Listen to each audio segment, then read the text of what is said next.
नमस्कार, दर्श न्यूज देख रहे हैं आप। मैं हूं आपके साथ प्रिया। कल जहां 1 सितंबर को वोटर अधिकार यात्रा का समापन पटना में हुआ, उसके बाद आज कांग्रेस के सदाकत आश्रम में कांग्रेस के तमाम बड़े नेता, जिसमें कांग्रेस के प्रदेश अध्यक्ष राजेश राम सहित कई नेताओं ने प्रेस कॉन्फ्रेंस कर मीडिया के सामने एसआईआर से जुड़ी जो तमाम गड़बड़ियां सामने आ रही है उन बातों को रखी। कांग्रेस के राजेश राम ने कहा कि किस तरह से एसआईआर जो है वो जिंदा लोगों को मुर्दा बता रही है। ऐसे कितने लोग हैं जिनका नाम एसआईआर के तहत वोटर लिस्ट से काट दिया गया है। लोग परेशान हैं, लेकिन चुनाव आयोग जो है वो बेहोश है, वो बीजेपी के एजेंट के रूप में काम कर रही है। तो ये सारी बातें कांग्रेस के प्रदेश अध्यक्ष राजेश राम ने आज एक प्रेस कॉन्फ्रेंस के दौरान कही। उन्होंने मोदी पर बड़ा हमला बोला। उन्होंने कहा कि मोदी आज जिस गाली गलौज को लेकर भावुक हो रहे हैं, वो ये जवाब दे कि आज जो बिहारियों को गाली दे रहे थे, मोदी उन्हीं के साथ सरकार चला रहे हैं। ये तमाम बड़ी बातें कही कांग्रेस के बिहार प्रदेश अध्यक्ष राजेश राम ने। उन्होंने बातों ही बातों में बीजेपी को गुंडाई करने वाली पार्टी बता दी। उन्होंने कहा कि जिस तरह से बीजेपी कांग्रेस के दफ्तर में घुसकर तोड़फोड़ कर रही है, इससे बीजेपी के संस्कार पर भी बड़ा सवालिया निशान खड़ा होता है। उन्होंने ये भी कहा कि जिस तरह से बीजेपी के लोग कांग्रेस के ऑफिस में घुसकर मारपीट कर रहे हैं, इस पर बीजेपी के संस्कार पर भी बड़ा सवालिया निशान खड़ा होता है। फिलहाल उस प्रेस कॉन्फ्रेंस के साथ आपको छोड़े जाते हैं जहां कांग्रेस के प्रदेश अध्यक्ष राजेश राम ने प्रेस मीडिया के सामने कई बड़ी बातें कहकर जो है सियासी बवाल मचा दिया। आप लोग यात्रा में थे और प्रदेश कार्यालय पर भाजपा और कांग्रेस के कार्यकर्ताओं के बीच में भिड़ंत हो गई। कई कार्यकर्ता घायल भी हो गए। कैसे देखते हैं? ऐसा है सागर जी कि भिड़ंत नहीं हो, ये हम अपने लोकतांत्रिक मूल्यों को समझते हैं और हम बापू के अनुयायी। तो हम शारीरिक हिंसा क्या, हम शाब्दिक हिंसा से भी हम लोग दूरी रखते हैं। यदि वो इस तरह के हिंसा किए हैं तो उनके तरफ से हुए हैं, बीजेपी की तरफ से हुए हैं। लेकिन इस पर हमारी इतना ही टिप्पणियां होंगी कि लोकतंत्र में वैचारिक लड़ाई हो सकती है, लेकिन हम अहिंसा में शारीरिक हिंसा और शाब्दिक हिंसा से दूर रहने वाले लोग हैं।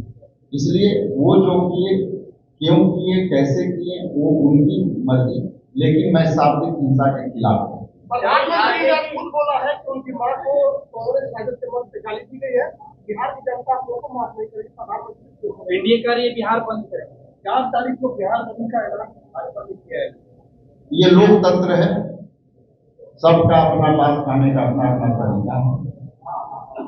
कोई भी लोकतंत्र में अपना समझ के अनुसार अपना निर्णय लेता है, उसमें हमारे कोई भी दुनिया नहीं है। लेकिन जो बातें कही जा रही है, यह बात कर्नाटक में भी इसी तरह के घटनाओं को बार बार भावना को लेकर के किया गया।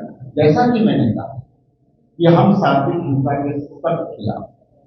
यदि कोई भी व्यक्ति शाब्दिक हिंसा करता है तो निश्चित तौर से निंदनीय होनी चाहिए, लेकिन ये भी समझना होगा कि जो शाब्दिक हिंसा हुई है वो कैसे हुआ, कौन लोग किए, क्यों किए, इस पर भी समझ रखनी चाहिए।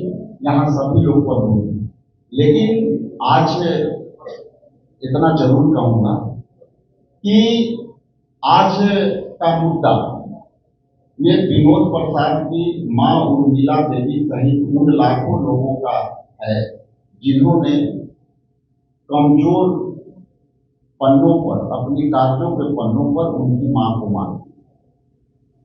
ये बेगूसराय के 84 साल के उर्मिला के बच्चे और पति हर जगह आवेदन दे रहे हैं कि मैं जिंदा हूं।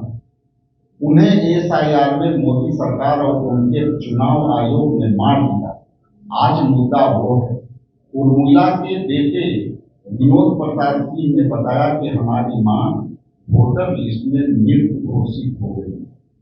मुद्दा ये है कि SIR में जिंदे कितनी कि बेटे की मां कागजों पर मर चुकी और वो उनके बेटे अपनी मां को चिल्ला चिल्ला के कह रहे हैं कि मेरी मां जिंदा है।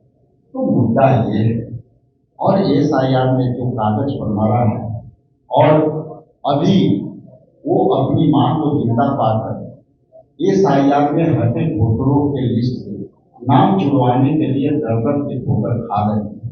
तो ये मां के मुद्दा यही है, इस पर भी विचार।